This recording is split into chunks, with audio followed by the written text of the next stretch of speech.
Hi guys, it's James here. You're watching 30 Minute Gamer. Thanks for checking out our channel today. And before we go any further, just want to wish you guys a happy Thanksgiving. Here in the States, it's Thanksgiving Day today, and that means no work. So yay! So yeah, so today we're going to be talking about this guy, the PlayStation Vita. Just basically, it's going to be a video similar to the one we put up for the PSP, where I'm just discussing why I still think it's a fantastic handheld, why I'm still using it when a lot of people have moved on.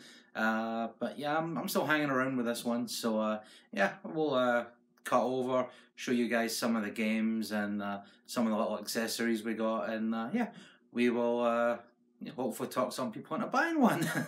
So thanks again for stopping by, guys. Have a good Thanksgiving, and let's go check out the Vita.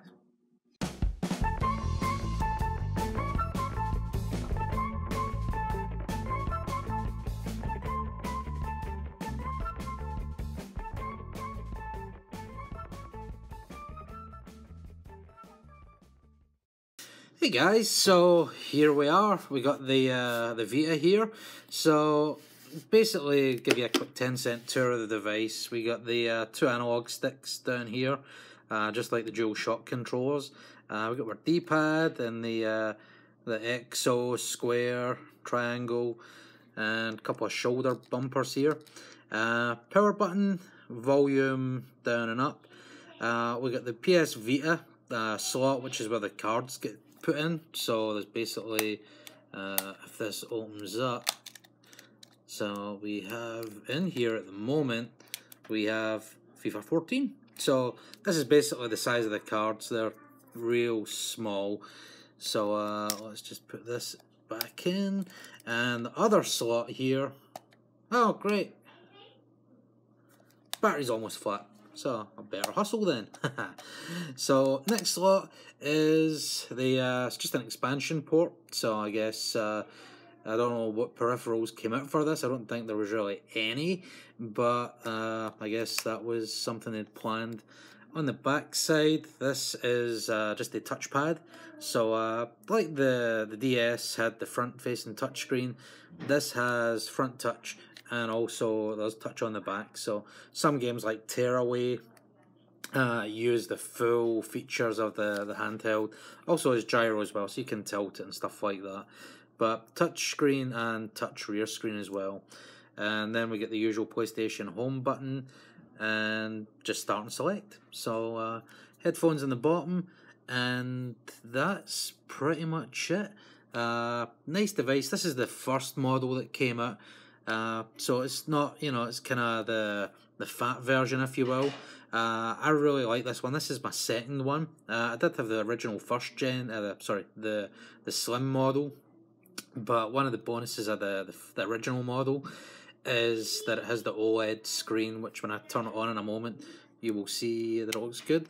And also down here is where the memory cards go in as well, which kind of sore point these memory cards because it's the proprietary Sony cards, which I've got a 64 gig card in here, but they're real expensive.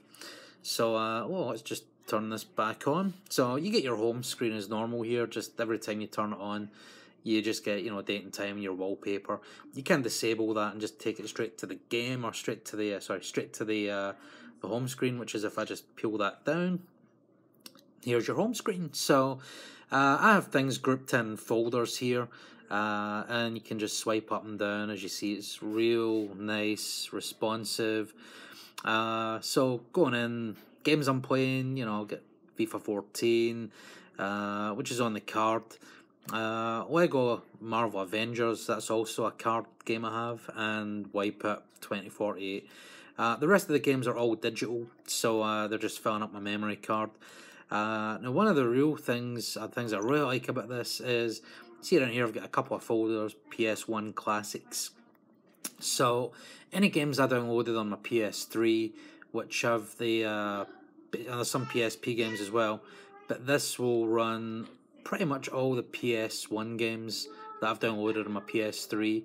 Didn't need to rebuy them, I just plugged my Vita in, download them, and then I can just copy them over to the Vita, or can even use the Wi-Fi in this just to download it direct to the device as well. So more classics in here, and they all run really well. Similar to the PSP, you know, I've got these games on the PSP as well, but they don't take up a whole ton of space. So, and one of my favourites, the SNK Arcade Classics, does about 15 games or so in there, and just I have this on my PSP as well. I just take this one everywhere, and some golf and some Power Stone. And some more Vita games in here. Resogun's always good. I haven't played XCOM yet on this, but have it in the PC, and it's really good fun on that.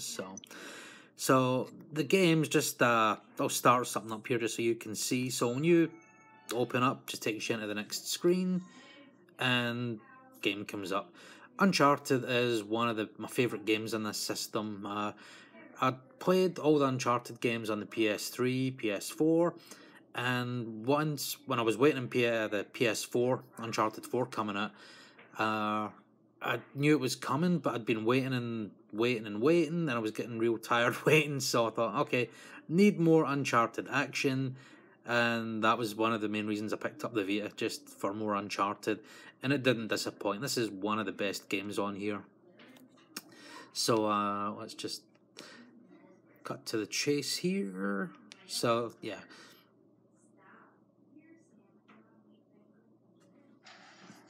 There we go, Ben Studio. They did a real good job with this.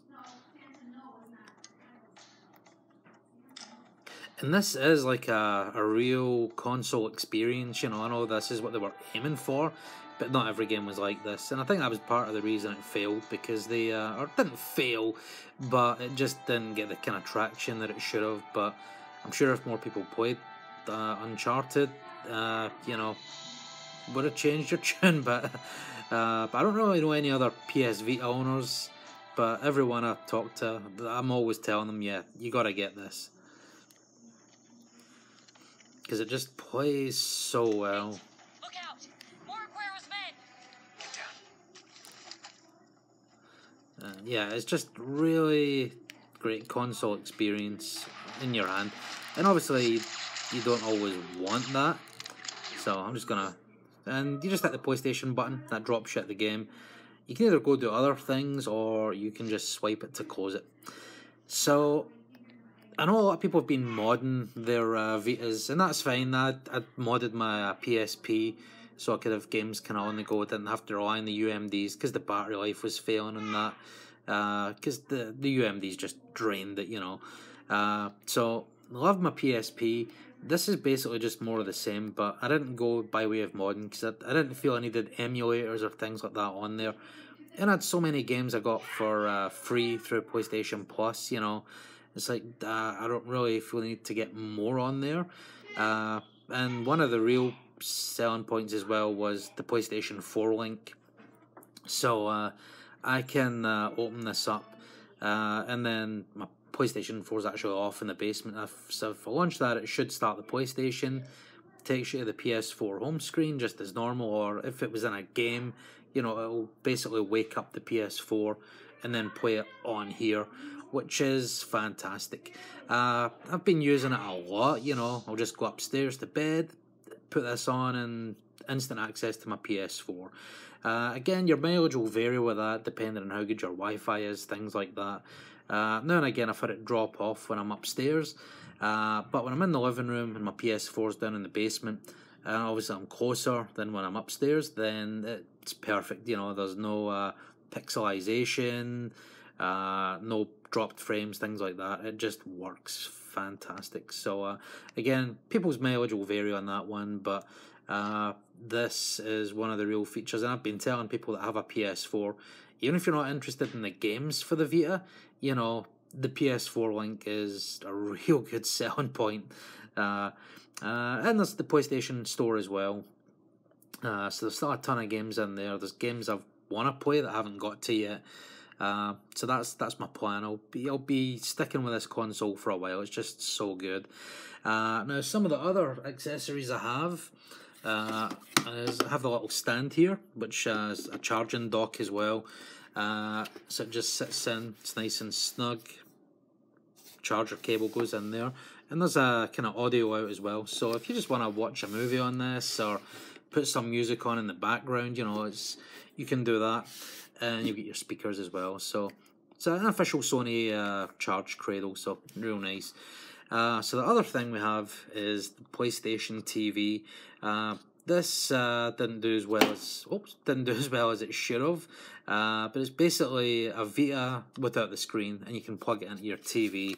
So it's got the HDMI, and it displays up to 720p, so it looks kind of decent on the TV, you know, it's not too bad.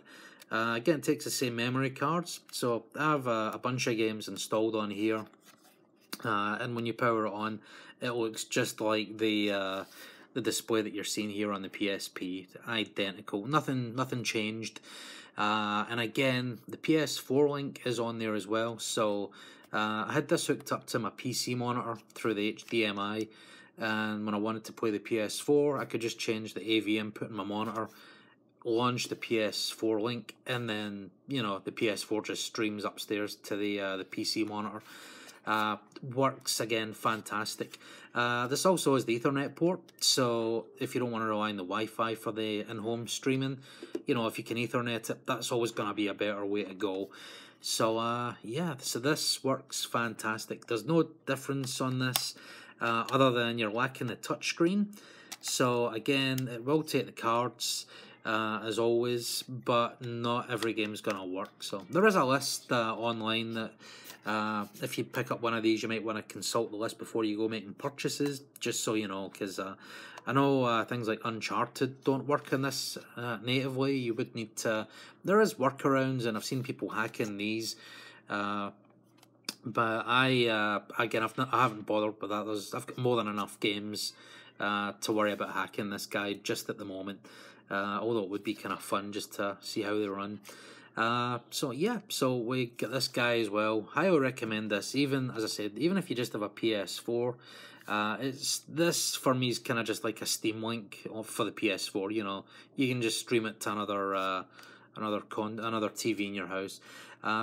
Also works off-site as well. You don't have to just stream within your home. You could take the Vita or the Vita TV and stream if you're in a hotel or something. Again, mileage is going to vary on that based on the Wi-Fi where you're at. But I've tried it once or twice, and I've had mixed results. Sometimes it works quite well, other times not so good. So, but again, you know, it doesn't do any harm to try if you have it. And then the last thing is, just as I mentioned, some games. So we've got the Wipeout 2048, which usually that's always in the Vita. Again, no instructions or anything, you just get the card. The instruction manual is built in, so you can view it within the Vita.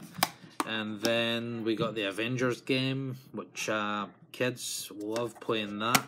Again, no instructions, they're on the card, just the bare card. And FIFA 14, which we saw that was in, and this time they give you a little kind of pamphlet, so nothing too major. But that's the only physical games I actually have for this. The rest of them are digital.